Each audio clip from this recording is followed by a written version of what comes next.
Oke, hari ini kita akan melanjutkan materi di bab 3 ini tentang kedaulatan negara ya. Kemarin kita sudah membahas tentang macam-macam kedaulatan. Ya, kedaulatan kemarin adalah apa? Kekuasaan tertinggi, ya kan? Nah, kemarin kita sudah membedakan ada 5 teori. 5 teori kedaulatan, yaitu 1 kedaulatan Tuhan, 2 kedaulatan raja, 3 kedaulatan negara, 4 kedaulatan hukum, dan 5 kedaulatan rakyat. Jadi kita kemarin sudah membahas ini, dilanjutkan sekarang adalah kedaulatan negara Indonesia. Oke, kedaulatan negara Indonesia apa saja? Ternyata Indonesia menganut 2 teori kedaulatan. Ya, kemarin ada 5 teori, 1 raja, 2 Tuhan, hukum, kemudian rakyat, satunya adalah apa tadi? Negara ya. Nah, kalau Indonesia menganut 2 teori kedaulatan. Jadi 2 teori kedaulatan yaitu kedaulatan rakyat dan kedaulatan hukum. Kedaulatan rakyat itu sesuai dengan pembukaan Undang-Undang Dasar 1945 alinea keempat dan pasal 1 ayat 2. Di buku ada, silahkan dibuka halaman 60 ya. Dibuka buku halaman 60, di situ ada di bagian atas untuk yang menegaskan bahwa Indonesia menganut kedaulatan rakyat sesuai dengan pembukaan Undang-Undang Dasar alinea keempat, maka disusunlah kemerdekaan kebangsaan Indonesia itu dalam suatu Undang-Undang Dasar Negara Indonesia yang terbentuk dalam suatu susunan negara Republik Indonesia yang berkedaulatan rakyat. Ya, berarti Indonesia menganut teori kedaulatan rakyat. Yang kedua, pasal 1 ayat 2 Undang-Undang Dasar Negara Republik Indonesia tahun 1945. Bunyinya pasal 1 ayat 2 adalah kedaulatan berada di tangan rakyat dan dilaksanakan menurut Undang-Undang Dasar. Ya. Nah, untuk yang kedua adalah kedaulatan hukum. Itu di bagian bawah ya. Halaman 60 bagian bawah. Selain teori kedaulatan rakyat, Indonesia juga menganut teori kedaulatan hukum. Sesuai dengan pasal 1 ayat 3 yang berbunyi, negara Indonesia adalah negara hukum. Dan pasal 27 ayat 1. Oke, Budiah kurang nulis. Dan pasal 27 ayat 1 ya. Jadi tidak sepenuhnya kedaulatan rakyat, tetapi dibarengi dengan kedaulatan hukum. Jadi kekuasaan rakyat itu dijalankan berdasarkan hukum, gitu ya. Jadi Indonesia menganut 2 teori kedaulatan, yaitu teori kedaulatan rakyat dan teori kedaulatan hukum. Nah, karena Indonesia menganut teori kedaulatan rakyat, ciri kedaulatan rakyat adalah adanya pembagian kekuasaan pemerintahan. Nah, pembagian kekuasaan ini terdiri dari kekuasaan pemerintah legislatif, eksekutif, dan yudikatif. Ini sering sekali keluar karena memang dalam demokrasi atau kedaulatan rakyat mesti ada pembagiannya. Pembagiannya adalah legislatif itu yang membuat undang-undang, yaitu lembaga DPR, MPR, dan lain sebagainya. Kemudian yang kedua adalah eksekutif, yaitu pelaksana undang-undang. Dalam hal ini adalah pemerintah dan menterinya. Gitu ya. Yang melaksanakan undang-undang adalah pemerintah, presiden dan menterinya. Kemudian yang ketiga adalah yudikatif atau pengawas jalannya undang-undang. Dalam hal ini adalah pengadilan. Mahkamah Agung, Mahkamah Konstitusi, dan Komisi Yudisial. Gitu ya. Jadi ada pembagian 3 lembaga. Kalau pertanyaannya lembaga DPR adalah lembaga bidang legislatif, kayak gitu ya. Kalau pertanyaannya adalah presiden, itu adalah lembaga bidang eksekutif. Nah, yudikatif itu yang mengawasi, yang mengadili, gitu ya. Kalau ada kesalahan dalam undang-undang, yang mengadili adalah yudikatif. Itu. Nah, selanjutnya prinsip kedaulatan Indonesia. Prinsip kedaulatan Indonesia sesuai dengan pasal-pasal tadi ketika dijabarkan adalah Indonesia adalah negara kesatuan yang berbentuk republik. Kemudian kedaulatan rakyat berada di tangan rakyat. Ini artinya Indonesia menganut sistem kedaulatan rakyat. Tetapi dilaksanakan berdasarkan undang-undang. Berarti artinya Indonesia menganut sistem kedaulatan hukum. Karena ada kata undang-undang. Undang-undang ini hukum. Gitu ya. Jadi kedaulatan berada di tangan rakyat artinya Indonesia menganut kedaulatan rakyat. Tetapi dilaksanakan berdasarkan undang-undang. Artinya Indonesia menganut kedaulatan hukum. Indonesia adalah negara hukum. Artinya adalah warga Indonesia harus patuh terhadap hukum yang ada. Nah, presiden tidak dapat membubarkan DPR karena DPR itu dipilih oleh rakyat. Nah, rakyat itu adalah kekuasaan tertinggi ya. Kekuasaan tertinggi di tangan rakyat. Akhirnya presiden tidak boleh membubarkan DPR. Kemarin ketika di yang bab 1, penyimpangannya Pak Soekarno kan ada ya. Penyimpangan terhadap Undang-Undang Dasar adalah Pak Presiden Soekarno membubarkan DPR hasil pemilu. Nah, karena itu kenapa Pak Soekarno itu melanggar undang-undang? Karena undang-undang itu menentukan bahwa kita kedaulatan rakyat, presiden tidak bisa membubarkan DPR. Makanya Pak Soekarno itu melakukan pelanggaran terhadap undang-undang karena sudah membubarkan DPR. Begitu. Nah, yang kelima adalah menteri diangkat dan diberhentikan oleh presiden. Yang keenam, MPR hanya dapat memberhentikan presiden dan atau wakil presiden sesuai dengan undang-undang. Jadi yang memberhentikan presiden itu adalah MPR, tetapi sesuai dengan undang-undang karena kita tadi menganut kedaulatan hukum. Gitu ya. Ini adalah prinsip kedaulatan Indonesia. Selanjutnya, karena Indonesia menganut kedaulatan rakyat, maka erat kaitannya dengan sistem demokrasi. Sering sekali kamu mendengar istilah demokrasi ya, pesta demokrasi.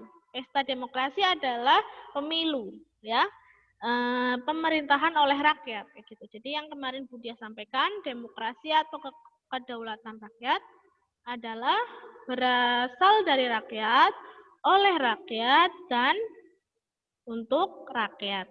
Dari, oleh, dan untuk rakyat. Itu adalah demokrasi. Sampai di sini ada yang ditanyakan? Jika tidak, akan dilanjutkan ke syarat demokrasi. Ini adalah syarat-syarat sebuah negara kalau mau menganut sistem demokrasi. Yang pertama, adanya perlindungan konstitusional. Jadi ada undang-undang. Ya, Indonesia punya undang-undang, ya punya undang-undang dasar. Yang kedua, badan kehakiman bebas dan tidak memihak. Jadi karena Indonesia sudah bilang negara demokrasi, seharusnya hakim itu tidak memihak, harus bebas. Ya. Yang ketiga adalah pemilu yang bebas. Pemilu yang bebas itu artinya kita bebas memilih, tidak dipaksa oleh orang lain.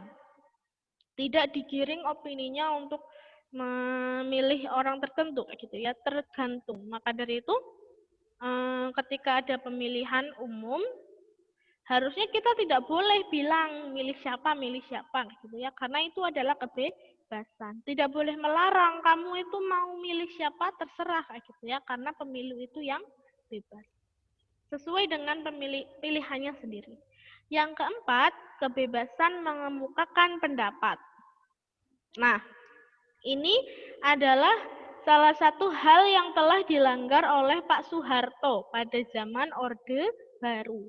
Kemarin kita sudah belajar di bab 1 bahwa kebebasan mengemukakan pendapat di masa Orde Baru itu dikekang ya. Orang mau bilang mengkritik pemerintah, akhirnya dipenjara. Ya. Nah, zaman sekarang karena kita sudah bebas, tidak boleh ya, tidak boleh untuk membungkam masyarakat yang mau berpendapat. Jadi, misalkan sekarang sedang ramai ya di berita itu adalah Menteri Kesehatan tidak bisa melaksanakan tugasnya, gitu ya. Banyak sekali orang yang berpendapat bahwa pemerintah Indonesia masih kacau dalam penanganan COVID. Gitu. Kalau zamannya Orde Baru, kita ngomong kayak gitu, otomatis ditangkap oleh Pak Soeharto ya, karena dulu tidak ada kebebasan berpendapat. Nah, sekarang kita bebas berpendapat, tapi sesuai dengan data. Jadi ada datanya. Pemerintah gagal dalam menghadapi COVID, misalnya kayak gitu.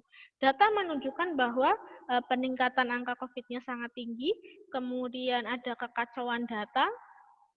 Ada yang bilang bahwa rumah sakitnya masih kuat menampung, padahal sesuai kenyataannya rumah sakit kewalahan.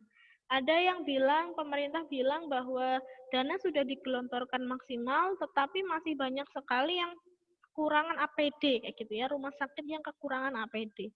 Nah, itu adalah salah satu kebebasan mengemukakan pendapat. Kita mencari orang yang bertanggung jawab kayak gitu bebas kayak gitu ya. Berpendapatnya bebas. Kemudian yang kelima adalah kebebasan berserikat atau berkelompok. Kamu mau berkelompok dengan siapapun itu bebas ya. Membentuk oposisi atau kelompok penentang itu juga bebas karena kita mempunyai kebebasan. Yang keenam, adanya pendidikan kewarganegaraan. Itu mengapa di sekolah kamu ada mata pelajaran PKN. Karena itu adalah syarat demokrasi yang dijalankan karena Indonesia menganut sistem demokrasi.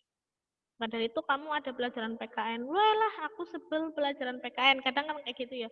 Pelajarannya kayak gitu-gitu doang, diulang-ulang terus, susah lagi kata-katanya.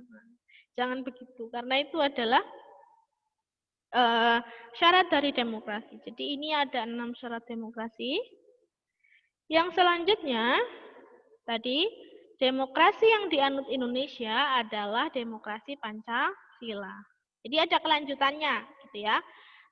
Indonesia tadi menganut kedaulatan rakyat dan kedaulatan hukum. Karena kedaulatan rakyat, Indonesia menganut demokrasi.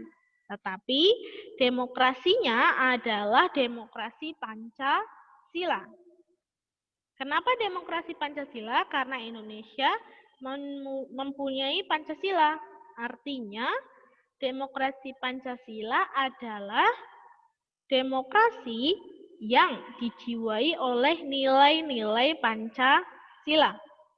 Ya, Pancasila ada 5, sudah hafal semua. Artinya dalam menjalankan demokrasi itu harus sesuai dengan Pancasila. Misalkan ya, kekuasaan memang berada di tangan rakyat, ya, tetapi rakyat harus mempertimbangkan Pancasila ya.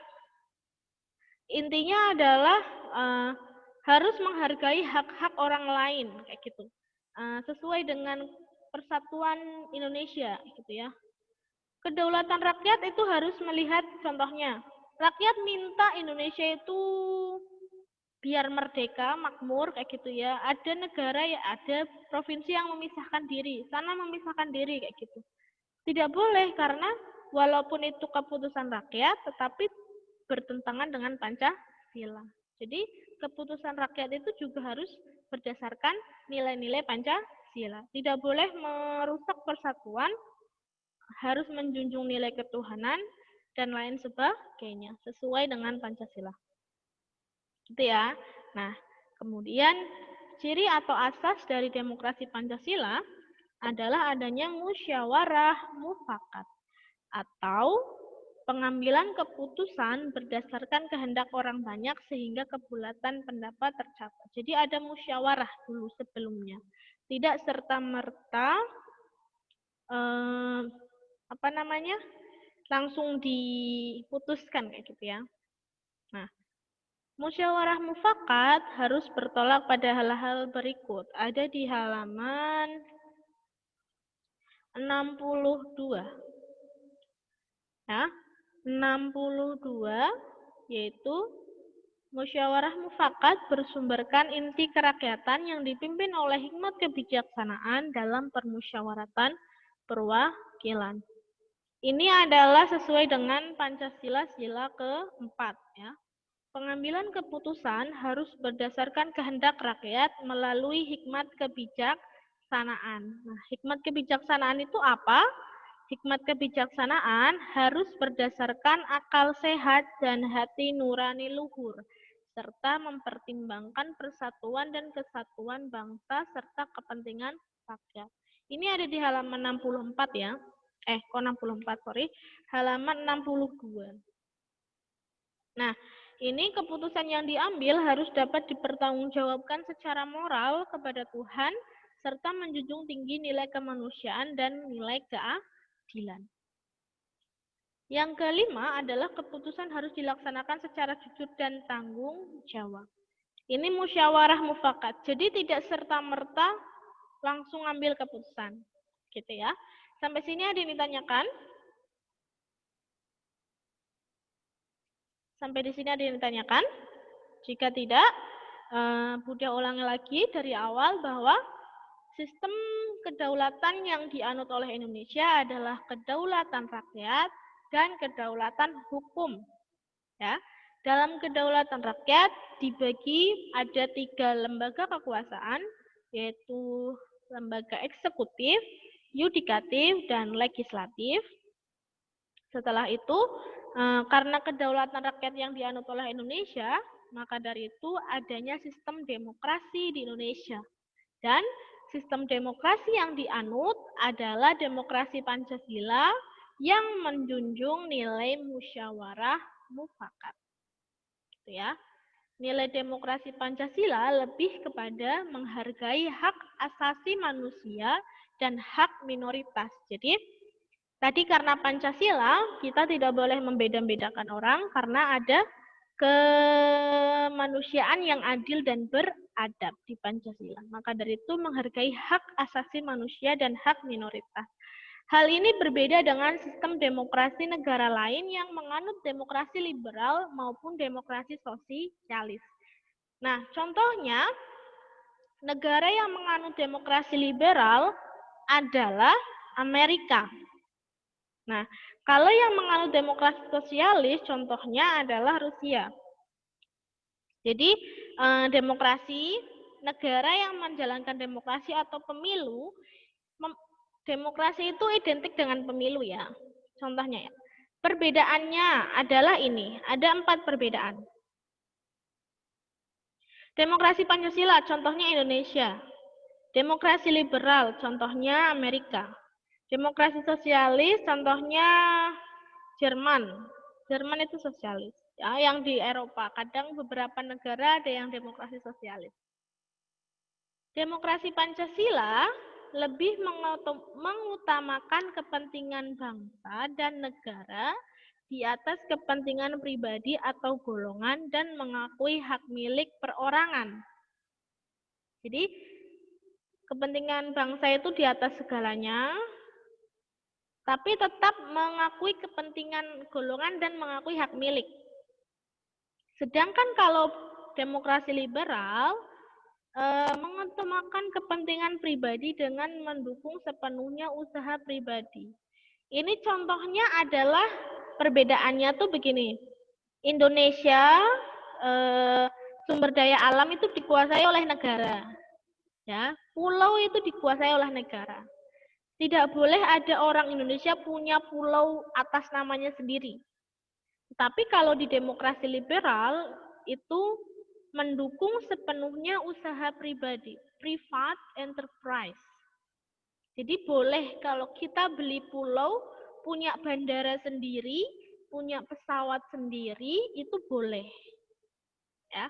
Sedangkan kalau sosialis itu mengetemukan kepentingan bersama dengan kepentingan pribadinya diabaikan. Kalau demokrasi Pancasila dua-duanya, tetapi lebih mengutamakan yang kepentingan bangsa. Kalau yang sosialis bersama dan kepentingan pribadinya diabaikan. Nah, kalau dalam hal mengambil keputusan, kalau di demokrasi Pancasila, keputusan diambil dengan musyawarah mufakat.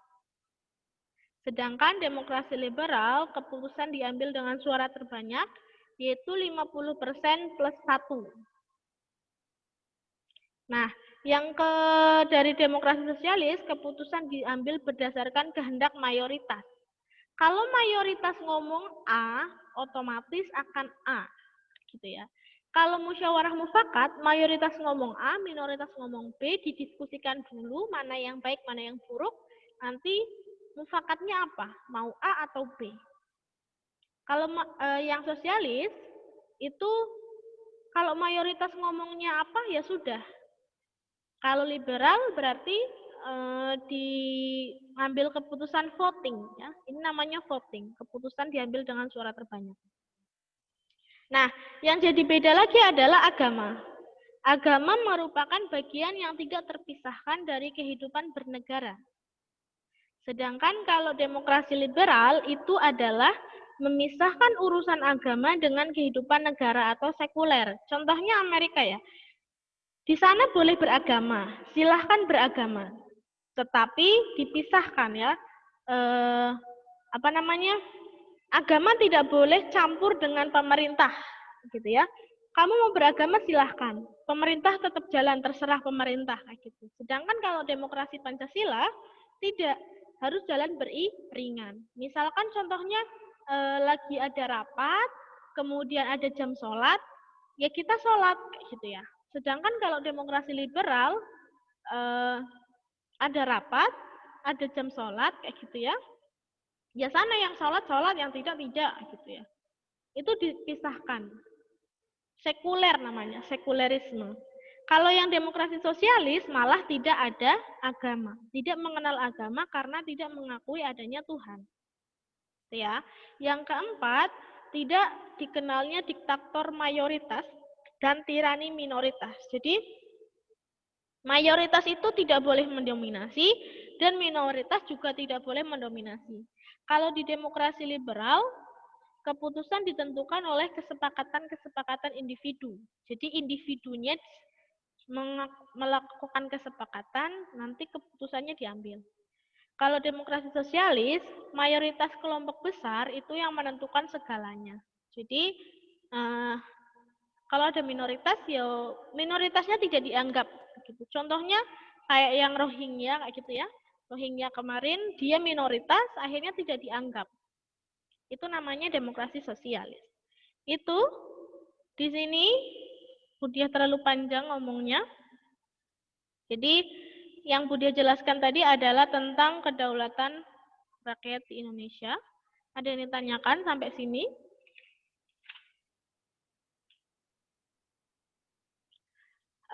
Silahkan kamu buka halaman 66.